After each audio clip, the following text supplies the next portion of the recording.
Hey, you know what it is? It's Wednesday. It's 8:05, and we live. What's going on, everyone? Athletes Forum podcast with College Sports Crew. Thank you all for tuning in. As you can see the board, right? The board is jam-packed tonight, right? I've been teasing it all day, right? I got a former Super Bowl champion here. We're gonna talk some National Signing Day, right? We're gonna talk some coaching changes. We'll talk a little bit of college basketball as we're heading into March, but like I said, man, I've been teasing it all day, so I won't hold you guys back much longer. But who am I bringing who's joining the locker room tonight to chop it up a little bit, right? To talk about the Super Bowl, to talk about his experience, right? Let me give you some background on this guy real quick, all right? This guy, former teammate of mine, University of Maine, 7th round pick, right? Went to the Colts, played for the Patriots, Giants, Lions. He had a couple stints there, right? Super Bowl 51, right? So, Austin, if you're watching this, I know this is not a great memory of the Atlanta Super Bowl, right? But needless to say, let me bring my guy into the mix. His name is Trevor Bates. Brother, how are you doing? Thank you for coming on. Welcome to the Athletes Forum podcast. My God, man, I'm doing great, brother. Thanks for having me, man. It's an honor. No, absolutely, man. And I won't keep you too long. Like I said, I appreciate you obviously coming on to the platform, chopping it up, talking some ball a little bit. Some of the things that, I kind of wanted to dive into and wanted to bring you on. Obviously, it's a Super Bowl. Yeah. Obviously, it's a big game this week. But I kind of want to talk a little bit about, your experience, right? Obviously, haven't played with you. I know you, but I want, the world to get a chance to know you as well, too. You played with the GOATs. Multiple GOATs, Brady, coached under Belichick, right? You've been in that locker room, you've been around that environment, so you're very well experienced. My first question to you, brother, is this: as you think about that time when you went to Super Bowl 51. Fun fact: Jess, my wife, actually worked for ESPN that Super Bowl, right? Oh wow, okay. I don't think you guys ever crossed paths, anyway. But it's funny, how the universe brings everyone together. But what I want to ask you, my first question is, when did you, from the moment you flew in, right? And I think that was in Houston, Texas. From the moment you flew in, right? Media day, practice, right? The grind, all this leading up to one day on Sunday. From the moment you flew into when the clock struck 0 and you became a Super Bowl champ, talk to me about like that experience. When did it hit that you were really like at the Super Bowl? Yeah, man. I mean, I think as soon as we left New England, man, just you could feel the weight of the game, man. You could feel the weight of the moment.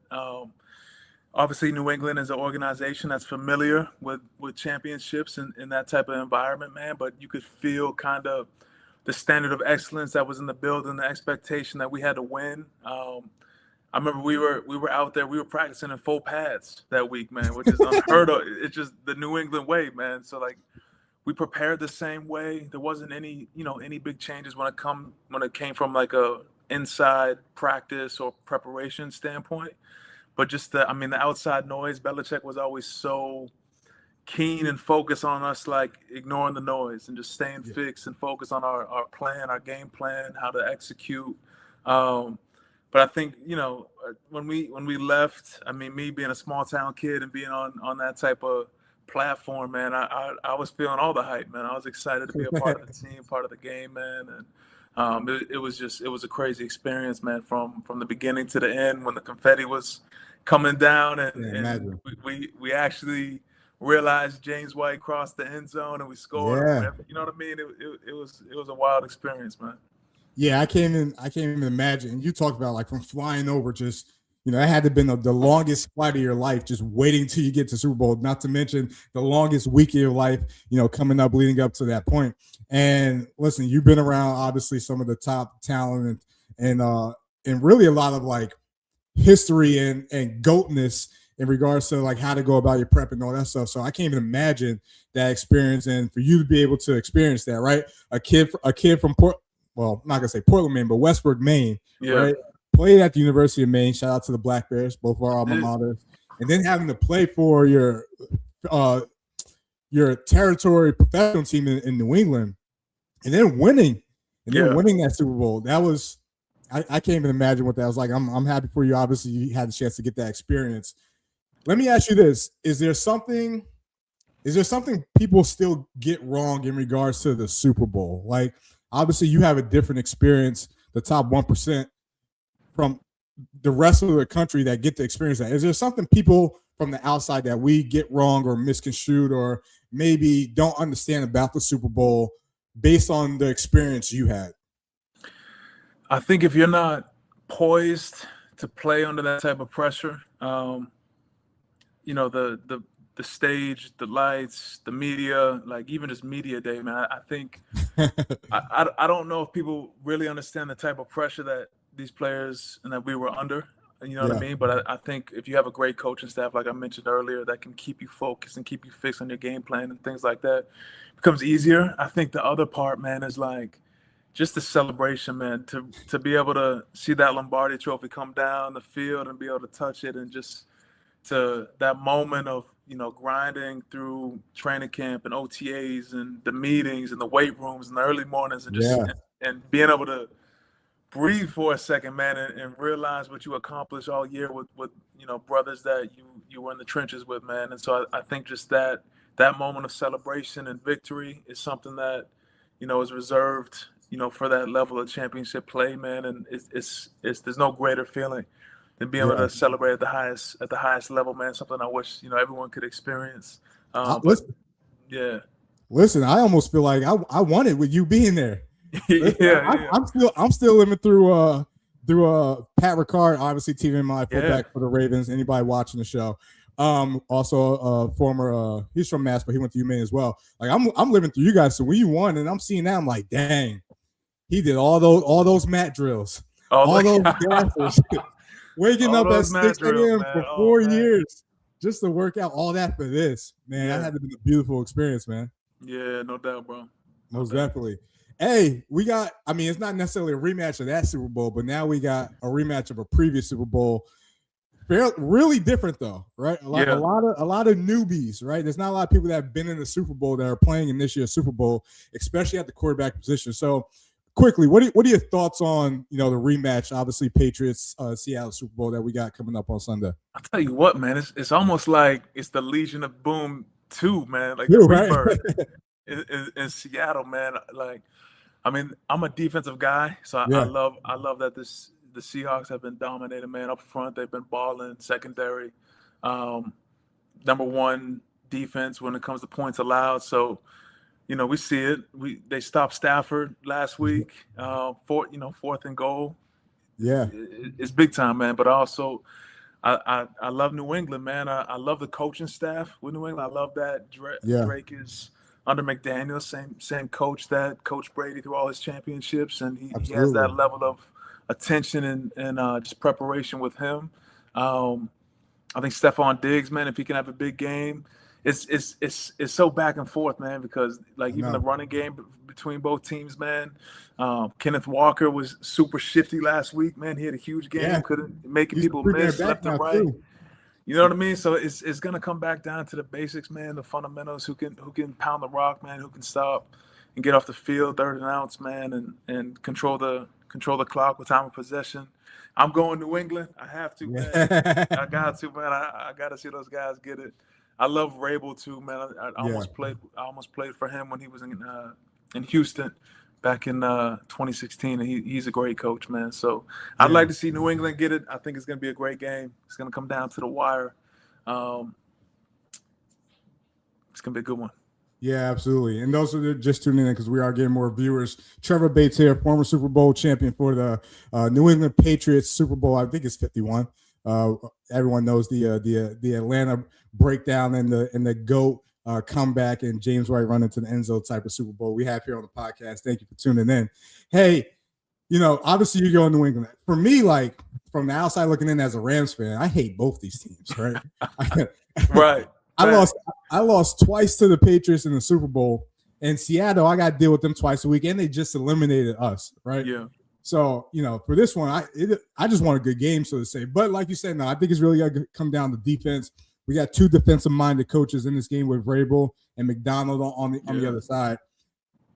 Who or what do you think is going to be an X factor in this game? It could be a player, it could be the middle eight, it could be, you know, a certain team, offense, defense, special team, whoever.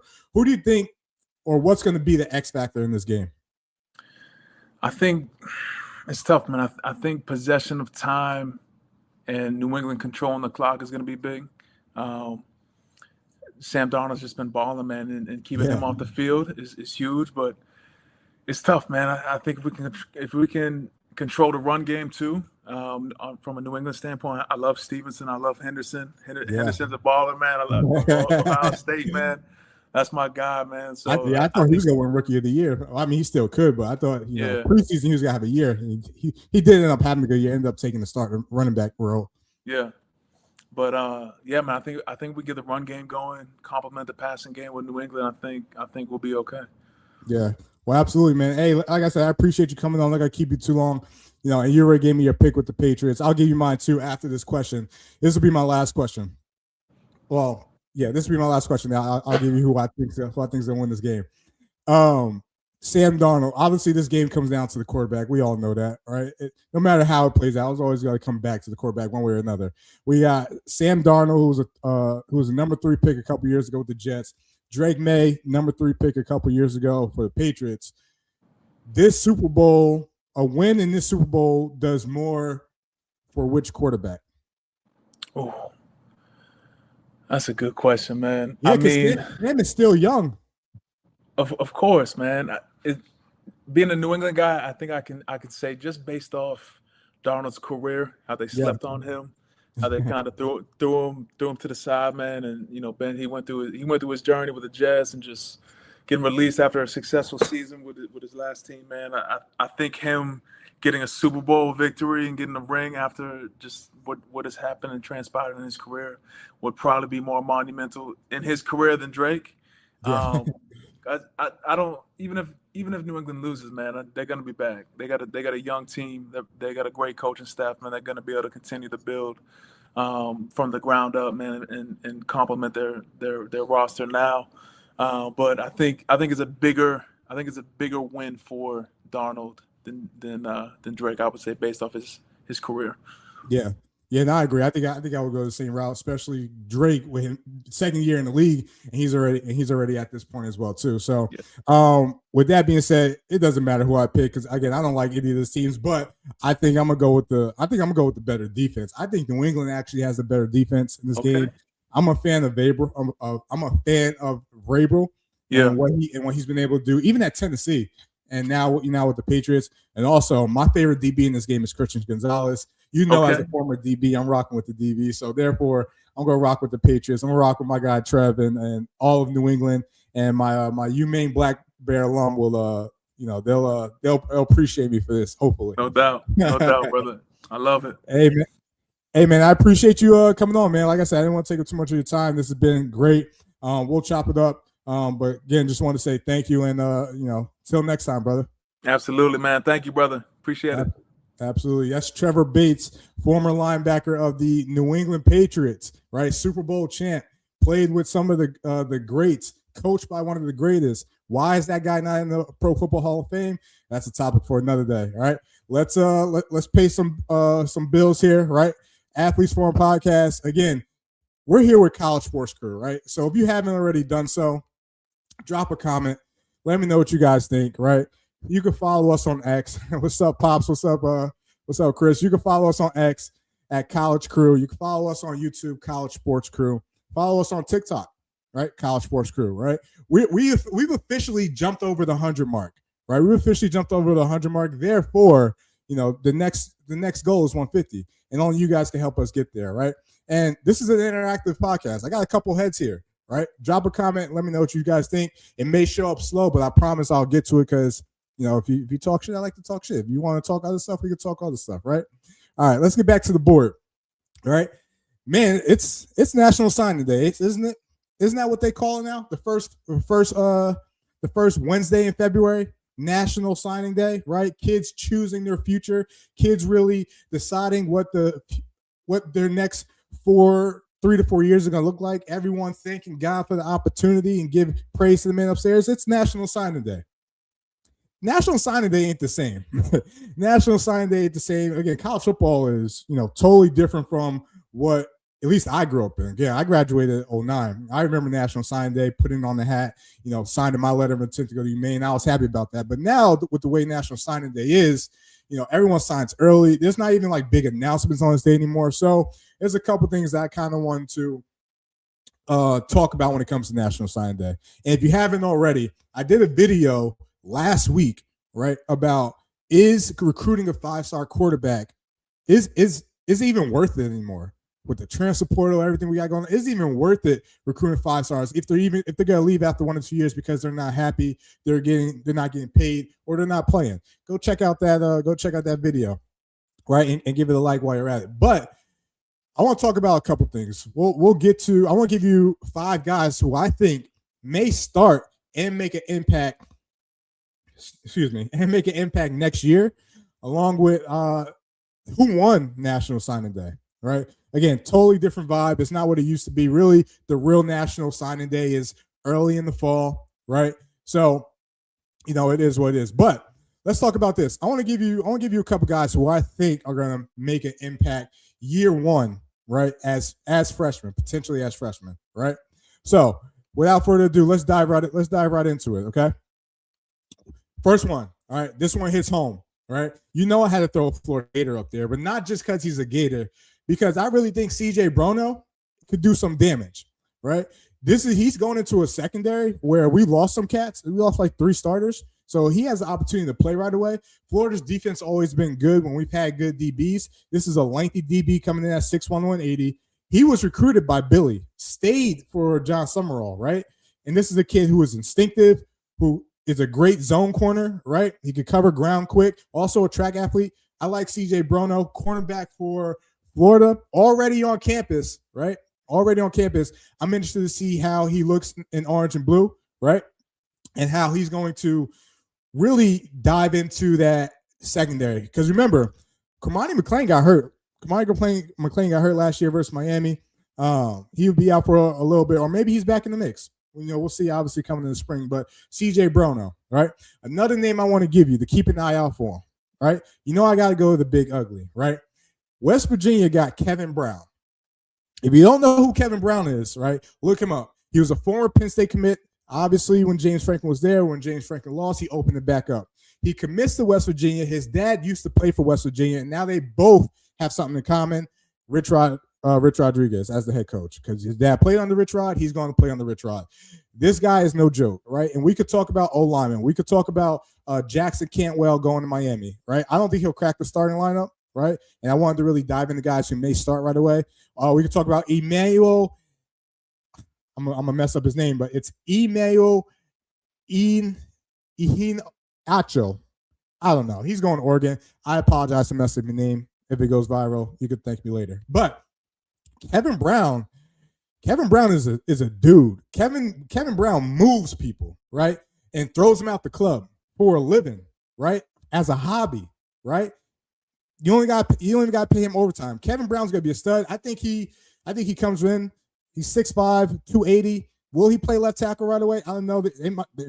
Honestly, he might move on the interior at first, right? Rich Rod likes his mobility, between the middle 3, guard, center, guard, especially in that zone read offense. So I could see Kevin Brown fitting into that scheme perfectly. And don't be surprised if you see his name pop up, early, in regards to people that are playing. All right. Another name I want to give you, right? Sorry, Chris, if you don't like this one, but we got to go to Jared Curtis, right? There's a reason he left Georgia. There's a reason he committed to Vandy, right? Not only just to be the successor of Diego Pavia, but Jared Curtis wants to play. Jared Curtis is staying close to home. Jared Curtis, they feel like he can make an impact from the beginning. Now, this is going to be the true test to how that Vandy system is run, how that Vandy program is built, right? Because was it just Diego Pavia, or is there a solid foundation in place for Vandy to have sustained success, right? And is the foundation in place safe enough to bring in a 5-star quarterback who, again, probably going to play right away, right? Going to be in the SEC, so it's going to be tough, right? But what's the formula? What's that going to look like for Jared Curtis? Again, I think he plays right away. I don't think they got him to flip to possibly sit for a year, knowing that they could have got maybe another quarterback in the portal, just like they did with Pavia. So it's going to be interesting to see how all that pans out. So Jared Curtis leaving the Dogs, right? Leaving the Dogs. Another QB leaves the Dogs. Sorry, Chris. Another QB leaves the Dogs, and we'll see what the success of that decision, has done and will continue to do and pan out for Jared Curtis. But I think that's another quarterback because we won't see Keyshawn. So Keyshawn Henderson, quarterback that went to Houston, I don't think we'll see him right away. I do think we will see Jared Curtis right away. All right, next up. This is a dangerous one. Chris Henry Jr. Obviously, we know his dad. Rest in peace, his soul. Played at West Virginia. He was a duo for the Cincinnati Bengals with Chad Johnson. Chris Henry Jr. is committed and stayed committed despite what's his name going to South Florida. Brian Hartline stayed, right? And now we're looking at an Ohio State team that was not only young last year, but now they're experienced. Now they got experienced weapons, right? You already got Julian Saint, you already got Jeremiah Smith, right? Both those guys probably gone after next season, right? Is this guy the icing on the cake? Is he the solution to removing double teams, removing that top safety from Jeremiah Smith, and what that's going to look like? Listen, we'll dive into Ohio State a little bit later, right? We'll dive into it later. But how is Ryan Day going to utilize Chris Henry Jr., who is following the lines, a long line of guys, receivers, top dogs that have came in and performed early, right? Jackson Smith and Jigma, Marvin Harrison Jr., all right, Garrett Wilson, all right, Carnell Tate, right, Jeremiah Smith. Chris Henry Jr. is next. I'm excited. He's going to play. Barring an injury, he's going to play. He's got some dog in him. I like him a lot. The last person I want to go to, right? Luke Wafel, right? And you're probably wondering, if you're not tapped into recruiting, or if you're not tapped into New Jersey recruiting, you probably don't know who Luke Waffle, I'm sorry if I messed up his name, is. But this guy, DN from New Jersey, the Hun School, it's a prep school down in South Jersey. Went to the Army All-American game, not only dominated, was the MVP of that game. This is USC's biggest recruit from New Jersey since Brian Cushing. And I remember watching Brian Cushing in high school, right? And if you're watching this, Brian Cushing went to USC, played under Pete Carroll, played next to Clay Matthews, Ray Mataluga. I go on and on. Keith Rivers, Taylor Mays, like stack team. Went on first round, get drafted by the Houston Texans. This dude is an animal. Length, polish, right? He knows how to get to the quarterback, right? And it's something USC needs, right? They need a pass rush, right?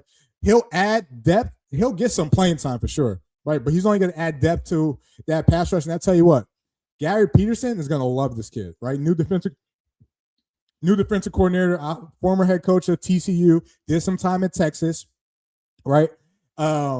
He's going to love this guy. And I'm excited to not only just watch a Jersey guy perform on the West Coast, but to see how he performs in the Big Ten, right? Because, again, he's going to get his opportunity. And I'm excited to see how that pans out. So, to recap, guys who I think freshmen sign can make an impact from day one, right? CJ Bruno, University of Florida. Kevin Brown, offensive lineman, West Virginia, right? Jared Curtis. Sorry, Chris. Vanderbilt. That's going to be weird to say for a while, right? Chris Henry Jr., right? Ohio State. And Luke Wafel. Defensive end, going out west, back to Cali, to USC, and that leads me to this point. Trojans #1 recruiting class, right? Trojans #1 recruiting class, 2 5-stars, 24 stars, 13 3-stars. Now, what does Lincoln Riley do with this talent? Because the biggest thing now is, yeah, you can recruit talent, but how are you going to develop? How are you going to retain? How are you going to develop them? How are you going to retain them? Because otherwise they're gone. You can having the top class so many times is great to have, but if you can't keep on to the guys, you could go from the top class to a below 500 team real quick. We've already had multiple teams, right? Arkansas, Colorado, Michigan State lose like 40 kids through the portal. It can happen to anyone, right? But shout out to USC, right? They are the top dogs, right? They are bringing in some guys, and I'm interested to see how it pans out. Let's get to the chat real quick. Sean, yes, Cushing was a dog. Crazy thing is about Cushing, during that time in Jersey, I'll give you a quick story. During that time in New Jersey, Don Bosco Prep, if you ever heard of them, ran New Jersey, right? Number one high school, Northeast, East Coast, Jersey. They were big before high school really started getting into this international play, right? Brian Cushing went to a school called Bergen Catholic. He was the reason Bergen Catholic beat Don Bosco in the state championship, right? And I remember that game vividly, running back and linebacker, right? I remember that game vividly. I remember watching that, and it's like, Cushing he's different. He is different. And we're talking about, I don't want to dive too much into it because there's a lot of talent on that field, but some guys that did play in the league, and he dominated all of them. He was literally a college player against 17, 16-year-olds. Cushing was a dog, right? Yeah. You're right. Arkansas, they probably needed to lose 40 players, right? They needed a reboot with a lot of other teams, right? Michigan State needs a reboot, right? It's interesting. I'll be interested to see what Pat Fitzgerald does with that team, right? Colorado, they always have a reboot, right? Prime lives in the portal, right? Prime lives in the portal. So, we'll see. I would say NIL and the portal have done. It's given us a lot of like unknown. It's given us a lot of like what's wrong with college football talk. But the cool thing about the portal is it's given us Indiana, right? It's given us, these schools that are coming out of nowhere, SMU, right? It's given us, I don't want to say Arizona State, right? It's given us Texas Tech, right? The portal is only adding to the craziness of college football, and I'm here for it. I love it. It has its issues. I'm not gonna deny it, but it's wild. It's wild for sure. All right. Hey, let's again, Athletes Forum Podcast here with College Sports Crew. And if you haven't already, hit that subscribe button, right? YouTube, drop a comment, share with a friend, but more importantly, hit that subscribe button. And TikTok, hit that subscribe button, right? We got guys doing TikToks pre-games before shows, a la Chris from We Talk Ball, right? My guy Pops just did a good show with Ian yesterday, right? Talking about Alabama and Ty Simpson and the crew, right? So we got a good lineup here. We got softball coming, right? We got softball coming. We got a lot coming with College Sports Crew. Thank you all for tuning in, like, and subscribe, all right? I'm not going to leave college football just yet because there's been some coaching changes, right? Ohio State has an offensive coordinator, Arthur Smith, right? It's hard to kind of look at Arthur and associate him with an Ohio State and say it's going to work out. But on the other side of that, we said the same thing about Matt Patricia last year, and that worked out just fine, right? So I'm curious how Arthur Smith's offense and how he's going to really gel in with the college culture, with the college schemes, right, and really build it to his own. It's going to have some type of Ryan Day touch into it, right?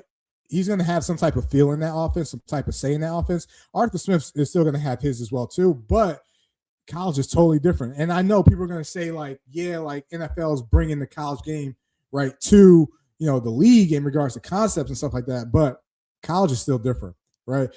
I can argue there's more creativity in college than there is in NFL. There's a lot of guys in the NFL that are by the book, right? And are going to, stick to their guns, rightfully so, right? But the game of football just has like an evolution circle, right? You think about, we talked about Rich Rod early in the show, right? You think about what he did, and he was the reason the Wildcat became popular in the NFL with Ronnie Brown, Pat White, right? Even with the Miami Dolphins, right? So how does Arthur Smith's system fit with Ohio State? And that's what I'm going to be curious to see, right? Is he going to have a little bit of that RPO zone read type of feel? Is he going to go more pro style, right? This is a guy that's had success with Ryan Tannehill, right? And then once he got to Atlanta, things didn't work out. Obviously, Pittsburgh, they went in a different direction once Mike Tomlin got let go. But Arthur Smith is the new offensive coordinator at Ohio State. And is this going to become a trend? We start seeing NFL coaches go to college while college coaches go to the NFL. And what do I mean by that? Arthur Smith obviously going to college. You think about Jeff Hafley, who was the former coach at Boston College, who actually recruited me when he was the DB coach at Pitt. That's a story for another day. Former head coach at Boston College wants to leave, go to NFL because he's tired of all the lack of coaching, so to say. Right? Goes to Green Bay, D coordinator. Now he's the head coach for the Miami Dolphins. Right? So are we going to start seeing a cross-pollination of coaches really going to other leagues, right? Obviously, Bill Belichick, what that looks like and all that stuff. So it's going to be interesting to see how all this pans out. But R. Smith going to Ohio State as the offensive coordinator, but also Gus Malzahn. Hey, Gus Malzahn. And if Ian is watching this, Ian had a lot to say about Gus Malzahn in that last show. I encourage you to check out either the shorts or the clips from Veteran Voice Sports Podcast. And Ian has some thoughts on Gus Malzahn. But what you can say about Gus Malzahn is that no matter if you like him, if you don't like him, his system really gave Alabama some trouble. And there hasn't been really a lot of coaches that have given Alabama trouble throughout the years. And obviously he did his thing, right? He went to, USF, became the coach, offensive coordinator at Florida State. I think he went somewhere after Auburn. I can't remember off the top of my head. But Gus Malzahn, a GOAT in the game, all right? A GOAT in the game in regards to an offensive mind is leaving Florida State. Mike Norvell is calling coaches for Florida State. This is all good news for me as a Florida Gators fan, right? We'll take care of business for you, Gus Malzahn. I know what you're thinking. We know what you're thinking in Gainesville, right? So we lose a legend, right? We lose a public figure, right? And we seem to be getting more guys coming in, a la Arthur Smith. So, hey, the board was jam-packed tonight. Again, just to recap, we had a former teammate of mine, Trevor Bates, linebacker / DN, Super Bowl champ. We had his interview early in the show. Go back, check it out, right? We talked about some National Signing Day, what it actually really means. We just talked some college coaching changes. Let's head over to the basketball side of things. Listen, I've been talking a lot about the Big Ten lately. Good reasons, bad reasons, I don't know, right? But is the hottest team in college basketball coming out the Big Ten right now, right? Is that even possible? Is the hottest team in the Big Ten really doing damage to what these numbers are telling us, right? Because I got some numbers I'm going to read off here, right?